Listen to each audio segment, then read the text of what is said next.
Olá, seja muito bem-vindo ao Capril do Bosque. Eu sou Heloísa Collins, mestre queijeira do Capril, e estou aqui hoje para te contar onde você está. Você está em uma das regiões mais interessantes do estado de São Paulo, a Serra da Mantiqueira. Ela é muito famosa pelas lendas, pelas trilhas, pelas cachoeiras, pelos queijos, os azeites, o café e framboesas e cogumelos especiais, muitas iguarias. Joanópolis está no início da serra, que depois sai passeando por São Paulo, passa por Minas Gerais e chega ao Rio de Janeiro. Joanópolis é também chamada de Joia da Mantiqueira, mas esse nome é moderno. Antigamente, sabe como se chamava? São João do Curralinho. Que nome, não? Vou te explicar. Um curralinho ou curralzinho é um conjunto de montanhas que se organizam em forma de círculo, gerando uma área central protegida, mais baixa, no centro do curral. Pois o povoado de São João do Curralinho começou num 24 de junho, numa festa de São João, em 1878.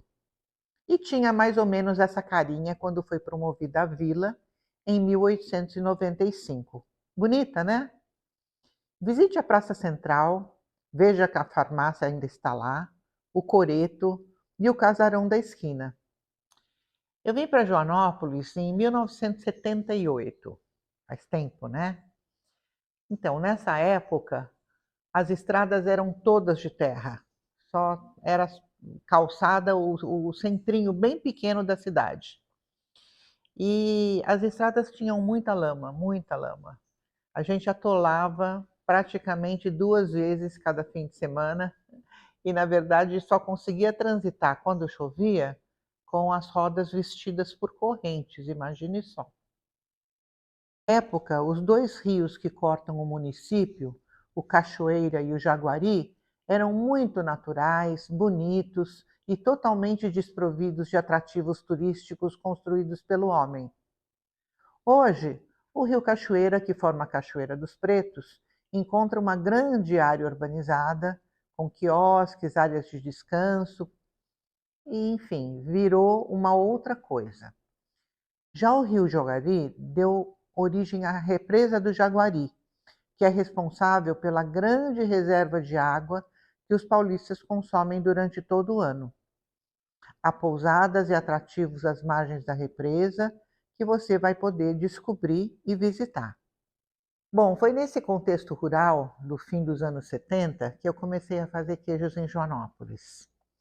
Eu tinha 28 anos, 2 filhinhas pequenas, a Juliana e a Clarissa, e a gente vinha sempre para nossa casinha caipira construída aqui no sítio.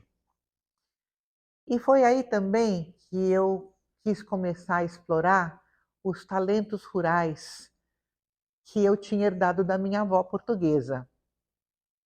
Comecei devagarinho e aprendi a fazer alguns queijos de leite de vaca. O fresco, a ricota, o meia cura e a mussarela. E também doce de leite.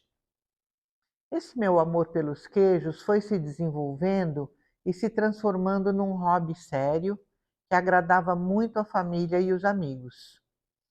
Foram 15 anos de atividades em ritmo lento que se transformaram em um hobby mais sofisticado e moderno só no início dos anos 90, quando a internet começou.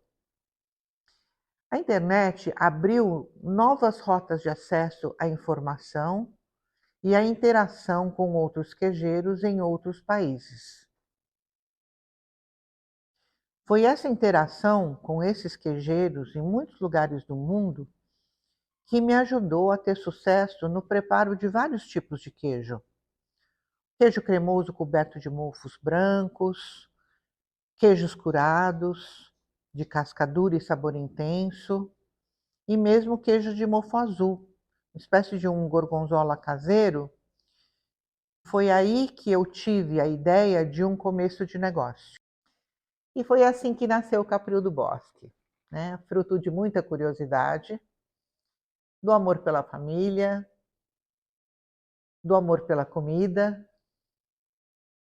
e vontade de empreender, né, de me tornar uma empreendedora e inaugurar minha segunda profissão. Até a próxima parada.